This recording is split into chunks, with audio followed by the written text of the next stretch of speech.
Hello, hello, hello mga kachat-chat. Ayan. AC for Sally ay narito rin upang makibahagi sa advocacy at sa project and pa-contest ni Madam Mads of San Diego na kung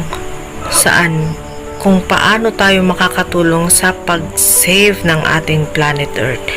Ito ay napakatalinong proyekto dahil hindi lamang siya ang makikinabang at hindi rin lamang ang mga mananalo ang may matatanggap na premyo, kundi lahat ng nabubuhay sa mundong ito. Salamat po sa encouragement and inspiring us and reminding us kung ano ang ating mga tungkulin bilang nakatira sa mundong ito. Kaya good luck po sa mga sasali at salamat sa support at pakikiisa para sa ating Mother Earth.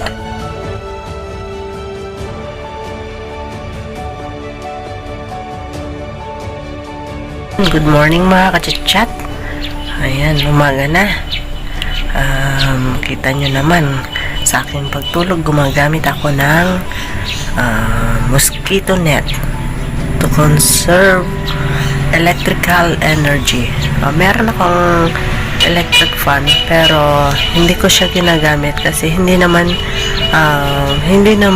masyadong mainit. Ayan. Kaya okay lang hindi mag-electric fan. Ayan. Good morning, Mother Earth. Ayan. Ngayon, ang gagawin natin ay ang project ni Madam Mads. Tayo ay makikiisa. Kaya umpisahan na natin. Ayan. Inilaw ko lang kanina kasi may hinanap ako. Pero ngayong maliwanag na, hindi na kailangan ng ilaw. Patayin na natin siya. Ayan. Oh. Dito yung switch. Ayan. And then, gagawin na natin yung mga work natin. Na kung saan, makakatulong din sa save ng ating Mother Earth.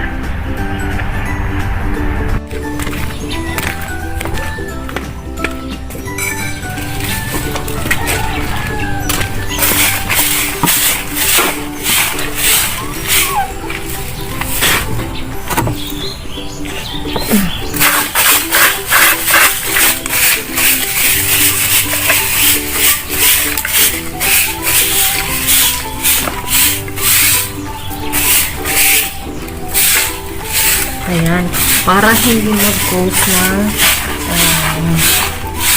flood.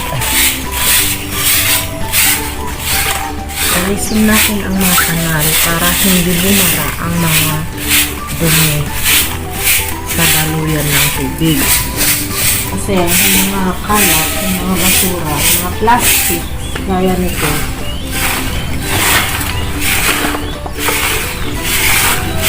pag naipon, hindi na pag naipon sa daluyan ng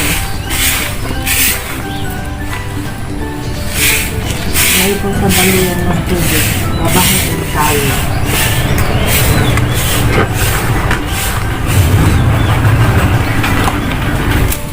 Para walang babara sa daraanan ng tubig at hindi tayo mabaha. At yan nga, tapos na ang ating pagwawalis. Ngayon naman ay tara, let's bumili ng pagkain ng ulam. Ayan. Gagamit tayo ng bike. Ito yung bike ni Kuya Ashley, ng aking anak. At syempre, para mahawakan natin yung ating bibilhin, backpack ang ating gagamitin. Gagamit tayo ng backpack para hindi tayo mahirapang magbitbit ng ating bibilhin. Kasama ng ating backpack ang eco bag. Eco bag para dito natin ilagay yung ating bibilhin. Hindi na natin kailangang ipasupot kasi sayang naman yung supot at saka dagdag basura pa. Ang plastic ay hindi naman natutunaw. Babara lang sa kung saan itatapon o kaya makakadagdag lang dun sa basurahan. Maliligo muna tayo para hindi masyadong mainit ang katawan. Siyempre mainit na ang panahon mamaya. Iwas masyadong stress.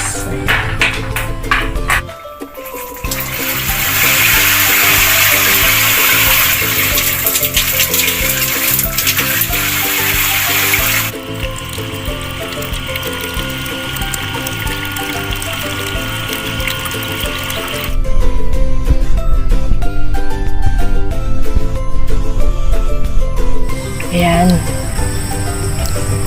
Meron tayong naipong isang timba. At yan ay ating gagamitin para pandilig sa ating mga halaman at mga puno itatanim. Ayan. Kaya magandang, malaking tulong din ito para makatipid sa tubig. Ayan. Narito tayo ngayon sa aking mini garden para idilig ang ating naipong tubig mula sa shower natin kanina. Meron tayong talong, kamatis, sili, okra, kamote, ampalaya, saluyot, kardis, kundol, alugbati, kangkong, sile, trintinten. Meron pa. Hindi kami gumagamit ng abono. Hindi kami gumagamit ng fertilizer. Hindi kami nag-i-spray. Kumbaga, ito yung aming garden natural din. Kaya, ang aming ginagamit na abono ay itong mga damo na kapag binunot na, ganyan, pagka naglilinis kami, yan, nililinis din namin tong paligid niya, yung damo, dito na, ihahalo na yan. Yan na yung abono niya. Tsaka yung mga eggshells, nilalagay din namin kasi meron daw siyang calcium.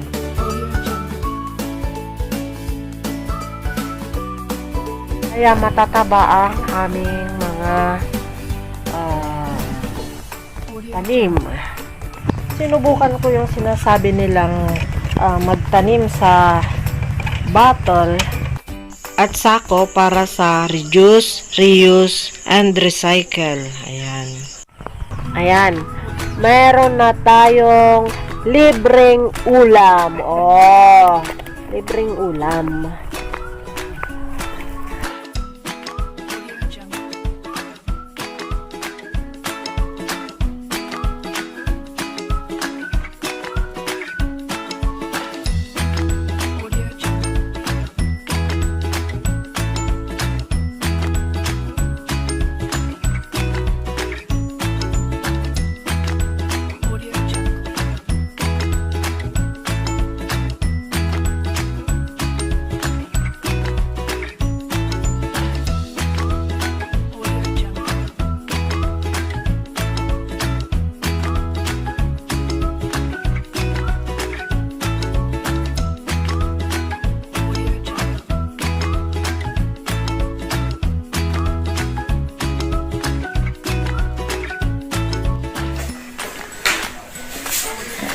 Kaya, pagka nakitsinda? Opo. Ito ang aking pinanili.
Balik mo sa halat ka.